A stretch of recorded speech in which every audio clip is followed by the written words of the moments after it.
Bank loan সহকারে যারা অল্প বাজেটের ভিতরে টয়োটা ব্র্যান্ডের করোলা ফিল্টার টাইপের গাড়িগুলো কিনতে যাচ্ছেন তাদের জন্য আজকে এই গাড়িটি বেস্ট অপশন হয়ে যাচ্ছে।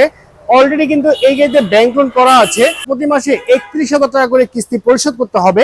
2017 মডেল, 2022 রেজিস্ট্রেশন, পেপারটা এখানে ফুল আপডেট কমপ্লিট অবস্থায় পেয়ে যাচ্ছেন। গাড়িটি যদি ইন্টেরিয়রটি দেখেন সে দেখতে সেম এরকম হবে, একদম অরিজিনাল কন্ডিশনে পেয়ে যাচ্ছেন। মাত্র 62,000 কিলোমিটার সর্বমোট এই গাড়িটি রান করেছে। অরিজিনাল অটো ট্রান্সমিশনের গিয়ার শিফটিং, হ্যান্ড ব্রেকটি সচল অবস্থায় আছে। অরিজিনাল জাপানি কন্ডিশনের ডিভিডি প্লেয়ারটি পেয়ে যাচ্ছেন। 4টি ডোর অটোমেটিক্যালি অপারেট করতে পারবেন, সবই একদম জাপানি কন্ডিশনে আছে। সর্বমোট 5 জনের সিট ক্যাপাসিটি সহকারে এই চমৎকার গাড়িটি কিন্তু আপনি পেয়ে যাচ্ছেন একদম অল্প বাজেটের ভিতরে। আর গাড়ি যদি টায়ার কন্ডিশনের কথা বলি, 4টি টায়ার এবং রিং একদম ব্র্যান্ড নিউ অবস্থায় আছে।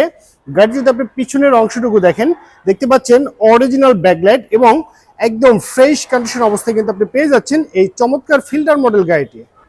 এই ফিল্টার মডেল গাড়ি যদি আপনি ফ্রন্টের লুকিয়ে দেখেন সে দেখতে সেম এরকম হবে। এটি কিন্তু হচ্ছে আপনার একদম নিউ শেপ কন্ডিশনে আপনি পেয়ে যাচ্ছেন।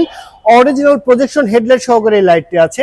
গাড়ির রেজিস্ট্রেশনটা হচ্ছে ঢাকা মেট্রো গ 49 সিরিয়ালের গাড়ি 2345, এটি ঢাকা মিরপুর বিআরটিতে নিবন্ধন করা হয়েছে।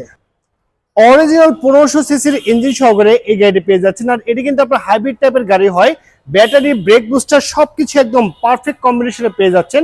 আপনি যদি চান যে কোনো জায়গা থেকে পরীক্ষা করে এই চমৎকার গাড়ি কিন্তু আপনি পারচেজ করতে পারবেন।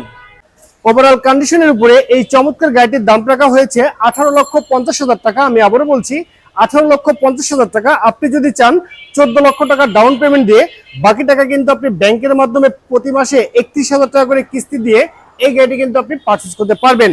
আর এই গাড়িটি নিতে হলে আপনাকে অবশ্যই আসতে হবে জারা কারস ঢাকা ব্রাঞ্চে। আমাদের শোরুম মাসের অ্যাড্রেসটি হচ্ছে তেজগাঁ সাউথ ইস্ট ইউনিভার্সিটির সঙ্গে আমাদের শোরুমটি অবস্থিত।